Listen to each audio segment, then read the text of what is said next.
O te whaatala whaatu le mai moa mai le tātou watanu o le nei tūla, ma lo le soifua, ma lo fo ili langi mama, ia ele o pōse lilo i le whaanga solo i pēo tātou pokalame o le Samoa ma lo ina, i vai aso taitasi. Ia o lo ma whaatasi ai ma le apionga i Atangaloa, Dr. Robert Thompson, ia o le whaatonga sili lango o le matanga luenga o le soifua ma lo ina. O le afa pea ona wha malama atili nisi o atunga lunga pe ona tuina mai ei le wha sili o le mamalu le tatu watunu i le tūlanga o le wha ngā solonga le tatu ngā luenga. Ia ai whaatalo whaatu i lau fionga tanga loa ma lo soifua ma lo fo le ona sae. Ia, whaatalo whaatu lau sunga mai whaatalo whaatu fo i le paia ma le mamalu sa mua mwhaina whanonga mai le nei tūla ma lo soifua. Ia, mawhai ona toe whai mai lava se tūlanga o iei le tātou tuinga i le taimi nei, ai le ila atu le tātala noanga ia i le tūlanga o le whaanga solonga o aso e lua pe ona pāsia le tātou kapeleta.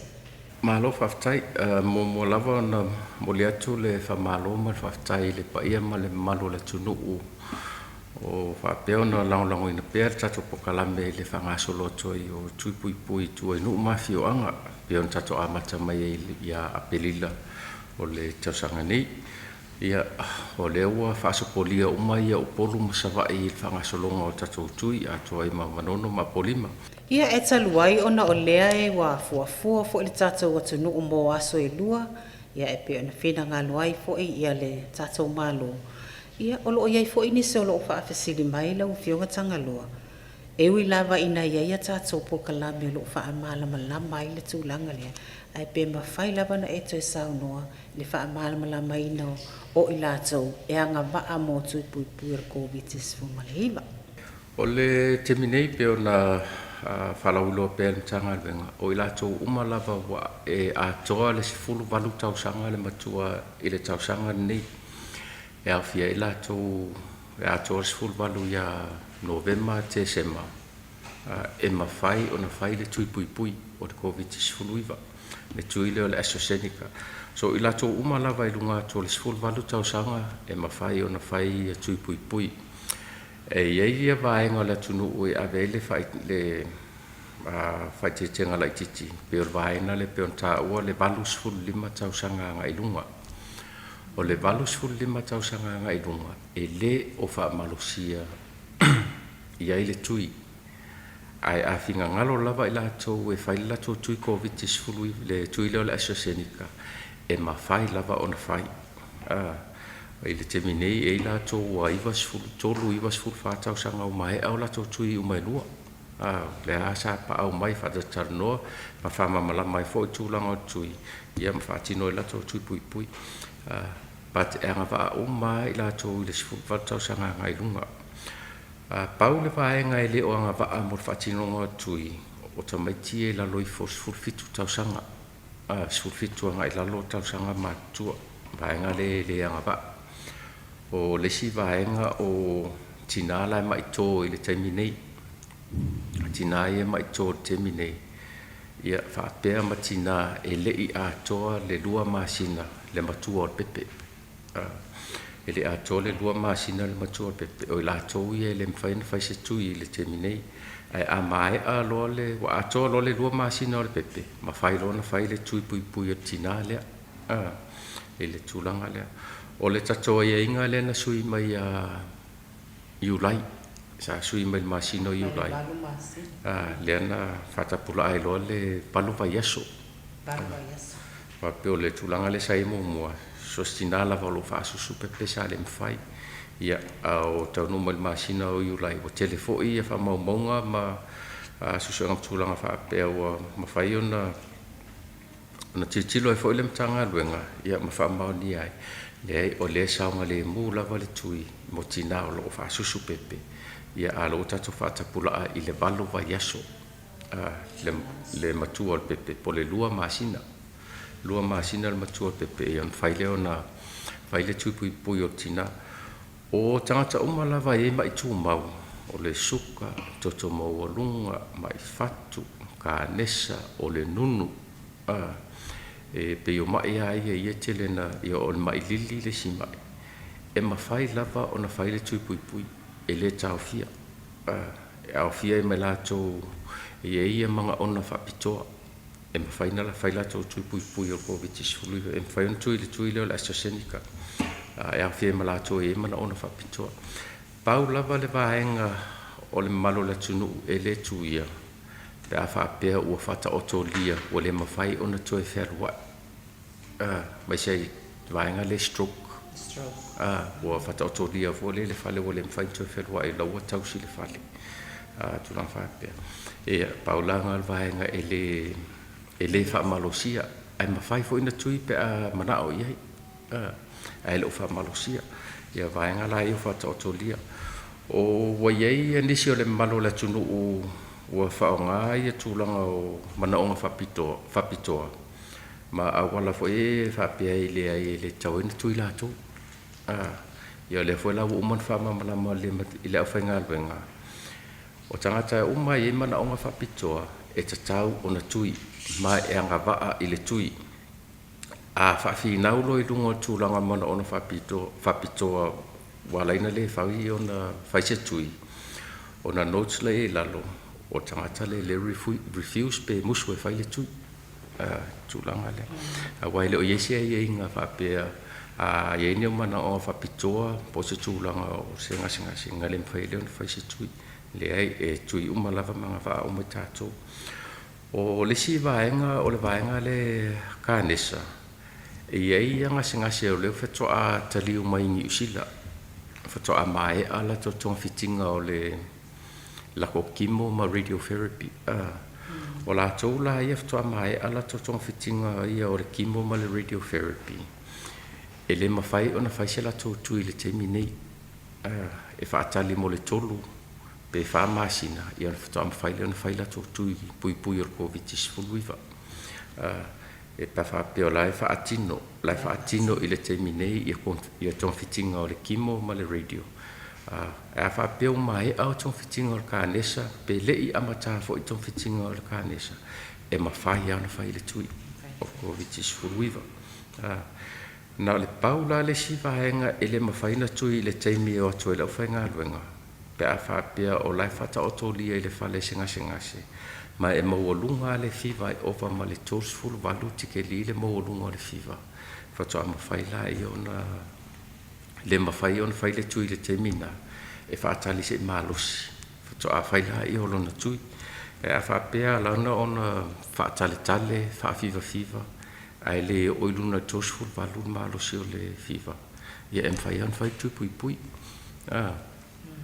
I vaenga ia mo i precautionary measures. Ia ai te tau lava ona wawa ai tutonu o le 15 i 20 minute pe ini aunga fo ia alia e mai. O le paula le si vaenga i e le a afia i le tui mōmua, e a afia i le tui lona lua. O tangata sa whapea ona a whapea whailau tui mōmua ai tutonu o 15 minute ai paka le tino tau le au ma nava tuna whapena o le allergic reaction po le hypersensitivity reaction i le tui. Le o COVID-19. O na whaailoa la e lau whainga luenga. Whaatino tōng whitinga mō mia. I am whaapea fo la i on whaamau tono tato whaamau maunga. O i la tau la ia i le mawhai o na whai le tui lona lua. O na lawa i le hypersensitivity reaction lea.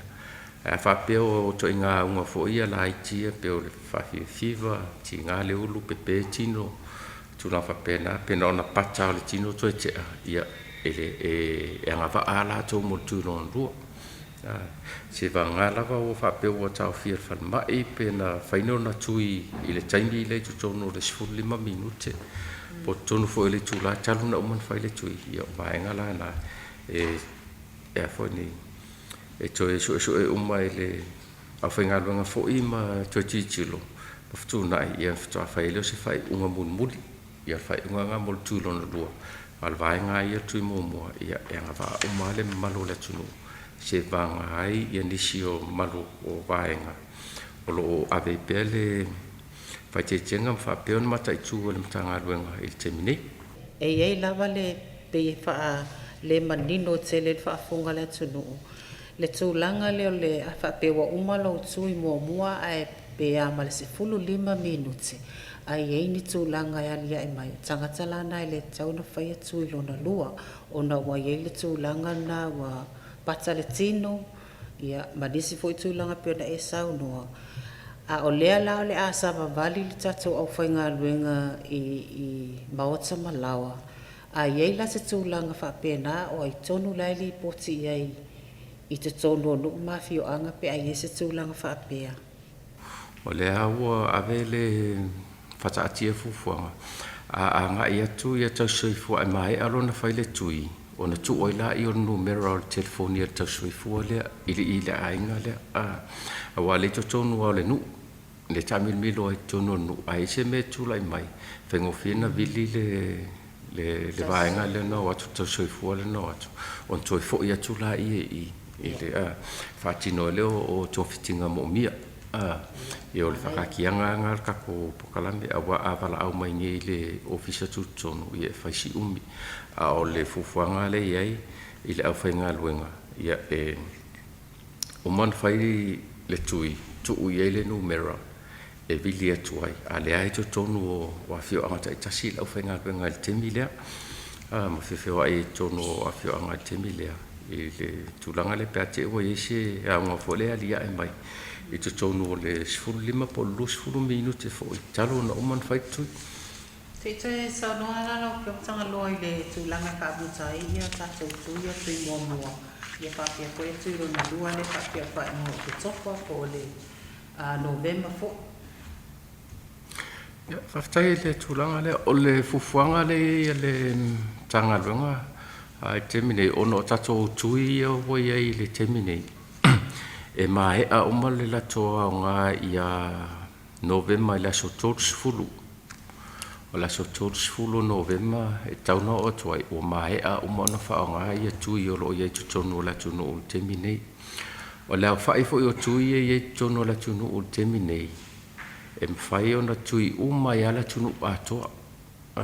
Mai tu sa foi ape tui la tunu atoa. E iei lava tui e tutoi. Mai tui e tutoi i le iei le temine. So o le nanota inga la tanga luenga ma le malo. Ia wha ngā uma ia sosoani ia wa au mai. Wha ngā solo. O le mafua anga foi la leo whata atia ila so lusu e wha ngatai ia le whainga o tui mua. Wa mai la so lusu wha ila so tōsfulu November. Ia ato leia ia le valu vai yaso. Ato leia le valu vai yaso lea o le valu vai yaso whatapula a lea. Mo le whainga o le tui lona lua. O le mafuanga na, o le si mafuanga na wa se tasina mafuanga whatapula a ila so lusu wha pe o la so mulimuli a le whai e tui mua. Ina ia maua uma le malu o la tunu ule totoi. Temine o po se me o le lusfulu afe mo le montupu. Lusfulu tasi po lusfulu afe le malo la tunu. E le i whai lava i e le whai e in lava i lato tui pui pui mua COVID-19 iwa. Ia pe o le vaenga na. O le vaenga lona lua o whatapula aila so lusfulu wha. Ua tau fo in malo lo tato o whainga luenga. O le ua sawa a matamai a pelila me yuni ulai au kusos o lo ono masina o fa te ngai pele a whainga luenga ma le whanga solonga o tui tua inu umawhio anga ia ua o fo te mo tauna malo lo le whainga luenga ona o le tele fo isi fufuanga o isi fo i tui pui pui ia fi whanga solo e le masinga o ki topa ma le masinga o November au tele le taimi le walu i le tatou tui le o le COVID ia au sau foi le la vala au whainga luenga wala au whainga luenga le ngā lue mai ia pelila le tau mea le so ia o lo ngā lue pea i le tūlanga le pe o vaenga ia ua titi loi lo le tanga luenga foi manmaro wa tau lona whai sea so whatapula ai whaangatai le tui mua ia ai focus loa a matata pena isi tuinga fo i o lo whanga solo penga i le tui o taifui te nga whanga solo ia mai si lava fufuanga maulo i fo i le wha moe a o na taunu mai a tui ia nisi tu i mo tamaiti e lalo le sfulfitu tausanga ia tauna lava le ufa le malolo le ufa ngaluenga ma tapena ai le fatingoa le tulanga le po se vai temi o ke topa po lona tonu le fai unga o ke topa ia po le amatanga fo e nove mai fatinoa ia le vaenga le mo tamaiti e lalo i fo le sfulfitu tausanga awa le titilo po se meo se tosful lima fe anga ile fastful lima fe la fa le fai tawa fai o la to ie ile vale sfulu anga ile sfulfitu tausanga matua o lewa maua tala o maua le tatou le keisa tutuila ia a tau tutuila pe ia lele lata mai ile te mai motu lele tu mai ngatai o le ase fufuanga tatou mtanga luenga e tusa o le mamala mai ma le lata mai fo io tatou atu nuu tua o iwa afia ile COVID. o le lava fufuanga le ye o famalosia a tili lava o pupuinga ile le ma se lava i tatou wafu fa malo ia fa pea ia mle valele pe ona ye le te minei e mo se fia fo la tutu ule wa to tau fi fenga malanga tutuila se mai a leima fa motino mai la to fo i fufuanga lo ia ia tatou e fo mun buliela ia le tulanga to tatala ile to malanga mai o nisi nei mai tasa i polu ile vaenga le a pe o le tulanga le ye o ua to e si i lunga le fa malosi o tulanga pui ngai ka ko podas i mla vale le fa malo i fa pe ia wafu ia alo fa pena fo ia ona fa wo pe ai fe tana ingam tutuila fo i tulanga lo ia le keisle tasi tutuila wa mo silafia ia o le keisle pe ona ripotia mai o le na identify ko kongo la ko quarantine ile o se case fo le to community la nga identify kongo la ko quarantine ia malo mata itu uma fo i tutuila ia vaenga pe ona ia la topo kala me mo fufuanga mo puipuinga le motu fo i tutuila manu mo tatou waso lava ia lua le a whanga solo tai au ia e lava se isi finangalo whaalia ia mo le whaamamafa fo le tatou atunu ia o le tatou tuinga le mo aso i lua o le whanano ta inga al malo i whapea le tatou mtanga luenga ia ausia le iwa sfuru ma le iwa pasene iwa sfuru iwa ma iwa sfuru iwa pasene o i latou e anga waa mo le tuipui leo le asosenika wa mai ai tui mo fa pe tui no lua i le tulanga le vas fuluiva pasene wa le vas fuluiva pasene le o nga foi e tau ye tau o singa rolonga ma fan foi le bom fai on tato au sia se siva nga o le herd immunity po le pui nga lau tele foi le em fai tato ia wa mai a ona fai tui pui ona pui foi mai la to me se la vai fana witi e le fa pe ona fai en tui pui ya te i walia e mai le fa mai le covid sfului vai tono samo pe o le fa mo nga ato ala le tono le o fai numero le o la to ye wa nga va ambo tui pui ina ye mo fai tato mo le herd immunity le ia o le ala e talo to ai pele mtanga luenga le paia ma le malo le tunu e le tolanglango e tolanglango fo le fatinongo tui pui a wa tui pui ale yo covid o le AstraZeneca mo silafia e tele yo lona sefe mo fa ngainga wa pe o le sifsilina le fisile to tele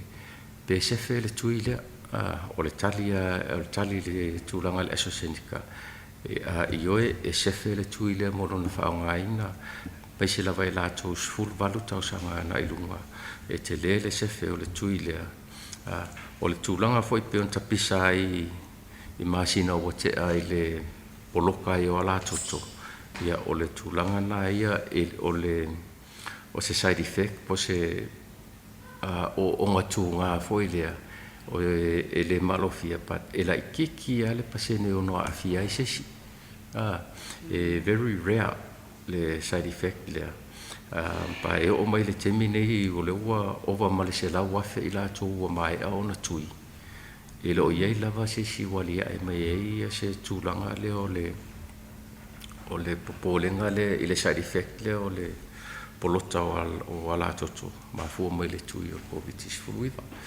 ile tui le AstraZeneca ia ma ole foi popolenga ole polenga fo le pole fo isi tui umai fa nga ile temine la langi yo na manino mai fo fa momonga ia o tui ai tolu ia wa ave pata tua tulanga le polota la wala toto e mo pito i lunga le tui le Johnson le mai le Johnson and Johnson so oila io le AstraZeneca ia alon tolu le Pfizer ia le tulanga le i vaenga ia polota la toto i vaenga ia peo ia ole ala mata i tu ma ia vaenga ia pa tano la fua le benefici o tui ia ma le tulanga le o le side effect e mtate le la va benefici o tui pui e pui ai o e mai le ono o io o ngatunga o le fa mai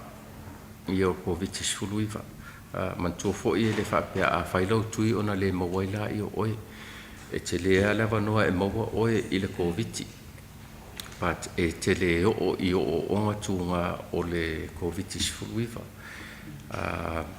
i le tulanga le peon tato tatanga ai fo i le te leo fa fitau le lo feanga i matunu i fafo mai se lava i lato e le i faia in tui pui i le umiele o taimi o tau fia fa le mai tau fa maanga vai masini tulanga fa penga peona ia tulanga to fitinga ia to tele fo mai ma wo so i fua i le fa mai le al mea io motinoa o tato tui le fa ngai terminale le AstraZeneca o lo o nga mo le COVID-19 mai lona amatanga e o mal terminale fa pe fo ma variant ia lo ia il terminale le delta ma isi variant o lo ia o mai tawina lava o le nga lava ia tui pui lo fa nga la langi terminale alfia ma le AstraZeneca ile puinga o tangata mai le ono o io o ngatunga o le fa mai COVID-19 Whaatai tele lau fionga tangaloa mo le whaamalama ina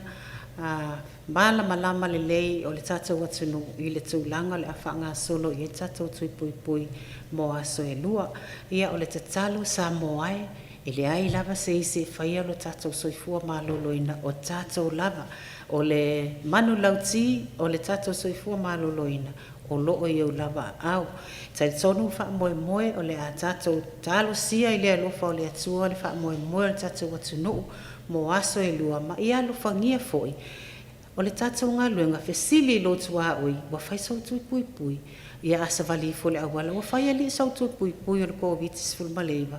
O i la tau fo i le aini TV, le aini le tio, au tai tonu lawa tofu mai telefoni. Sila i fo i tātou wha sisilanga i lunga o le tātou penga ta wha ilangi. Ia ma maua i le wha amatalanga e ma whai o na e tali tonu i nai wa o atu. Ia le tātou tuwenga i o tau lawa. Ma maota ia o nei tū la wha tai tele mai mo mai tātou atunu. No whangia le atua, tō enga o te tōel nei aso. Soifua.